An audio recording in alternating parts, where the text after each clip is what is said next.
Live from Fargo and serving you on TV, online, and on the go.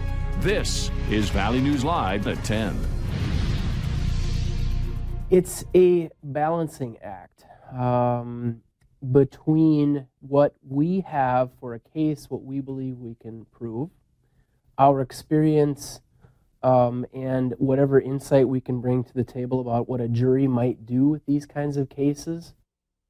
18 months in jail with the possibility of parole. That's Darren Patterson's sentence for killing Jamie Grant during a brawl outside of downtown Fargo bar. While some say the sentence doesn't fit the crime, Cass County prosecutor Ryan Youngren says if the case went to trial, Patterson could have gotten off free. Youngren explains to Valley News Team's Veronica Marshall that some justice is better than none.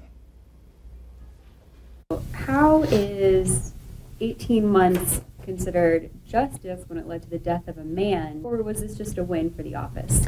So it is, in my estimation and my professional judgment, justice in this case. In the 90-some cases that I've taken to trial over the years, I don't win them all. And I will stand up in very difficult cases and try them if justice demands it or justice requires it. Ryan Youngren's job is to get justice. And even though not everyone agrees, he says in the case of North Dakota versus Darren Patterson, that's exactly what he did. Patterson accepted an 18-month plea deal for his role in Jamie Grant's death. Youngren says the sentence is a better outcome than risking a trial.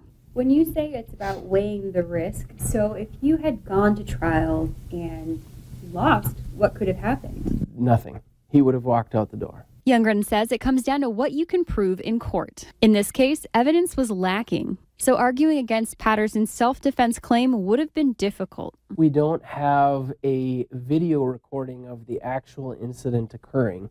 What we had were some eyewitnesses that had seen what occurred.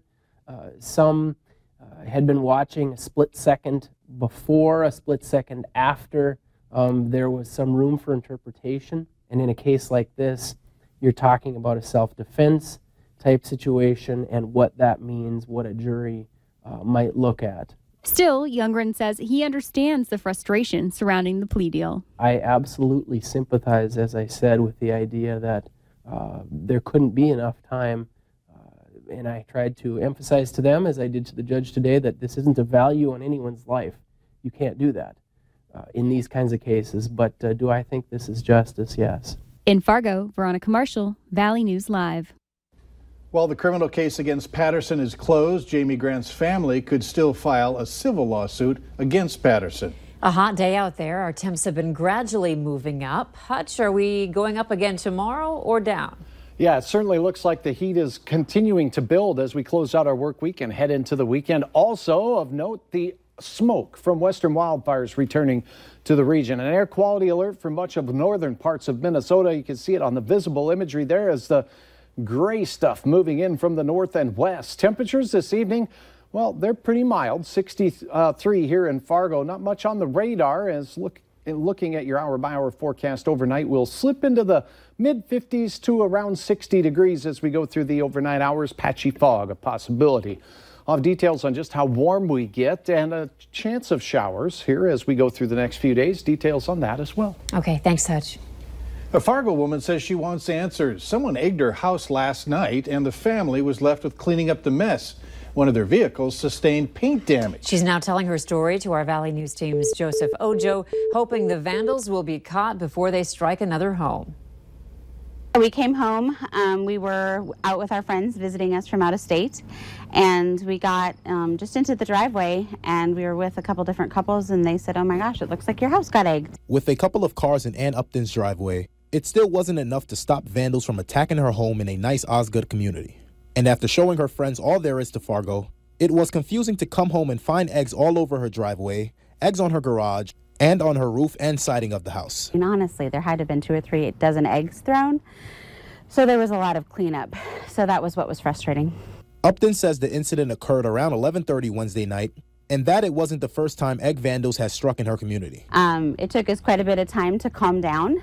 Unfortunately, we didn't catch anything on video. Most recently, a neighbor of Upton found their driveway filled with eggs everywhere, and even Upton's daughter says her friend's house was targeted shortly after theirs. As I kind of looked at things in the garage, it really doesn't seem to be yet that we found anything missing. So our instinct is to believe that we're talking about some teenagers pulling a prank, right?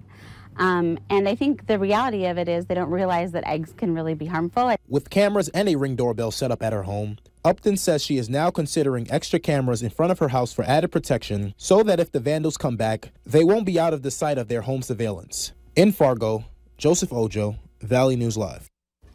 Upton says she hasn't told police about the vandalism yet because she was waiting to figure out the cost of damage.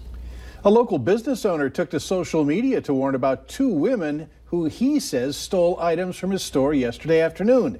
The owner says he saw the women put things into their purse on his surveillance camera, and when they walked out to their car, he followed them with his phone in hand to talk with the pair.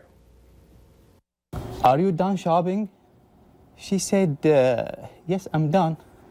And I said, okay, can I see your purse? She said, no, you can't. Okay, fine. I'm going to call cops. And she said, no, don't call cops. Al-Ramadan says that he went back into his store and started dialing for police. One of the women walked back in and threw the box of stuff she stole earlier. He reported it to authorities. However, a language barrier made police think there wasn't a crime committed. But after we talked with police today, officers are now following up on the incident. Al-Ramadan says that he hopes police find the women and this doesn't happen to him again. Law enforcement officers across North Dakota are cracking down on impaired drivers. The State Transportation Department says law agencies will be running extra patrols beginning Friday to try to reduce the number of drivers on the road who have been drinking or using drugs. The Drive Sober or Get Pulled Over campaign runs through September 3rd, the Labor Day holiday. Sometimes a wrong turn leads you down the right path with kegs and packs of beer in tow. 2 men in Minnesota made a difference that prevented a potential tragedy. Reporter Adrian Brodus tells us why their actions saved another man's life.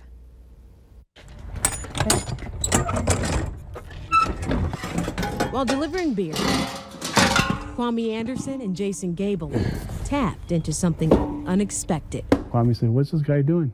We see him on the left-hand side on top of the bridge on the other side of the fence. Jason asked him, he yelled out, "Hey man, what are you doing?" Yo, bro, you all right? He yells back, "I'm gonna commit suicide." At this point, Kwame is on the phone with the 911 dispatcher. And I asked her, the dispatcher, what do you want me to do? She's like, just wait till police get there. But Kwame couldn't wait. I started thinking of Denzel Washington movies when he was a negotiator. Tell me what it is you really want and I'll get it for you, I promise. I'm like, okay, I gotta build a rapport. I've gotta give him all his demands. I asked him if he wanted any food. I said, "Sir, how can I get you down from here? Do you want to eat? Do you want something to eat with me?" He was like, "No, I don't want no food. I'm not hungry."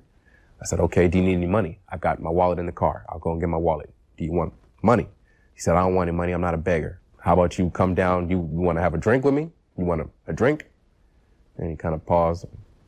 I was like, "Yeah, a beer?"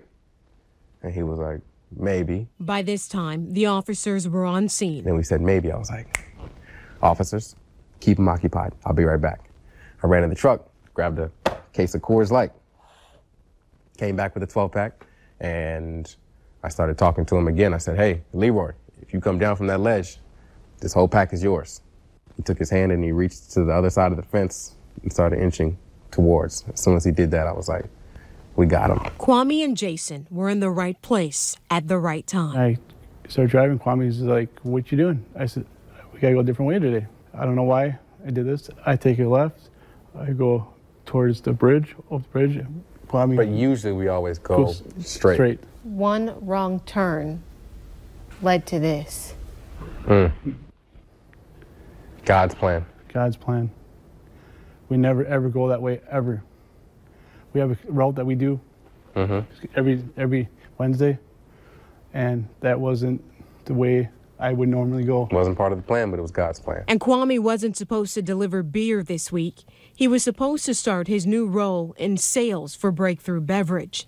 Instead, he helped a man on the verge of ending his life break through a rough moment. Coors Light saves lives. Anderson says the man who was on the bridge is now getting the help he needs. And that's good. Yeah, no kidding. Still to come tonight, a controversial TSA program that tracks American citizens who are not suspected of crimes. Well, that's now under review. And Taco Bell is introducing 2 new types of French fries, and they might just rattle your taste buds.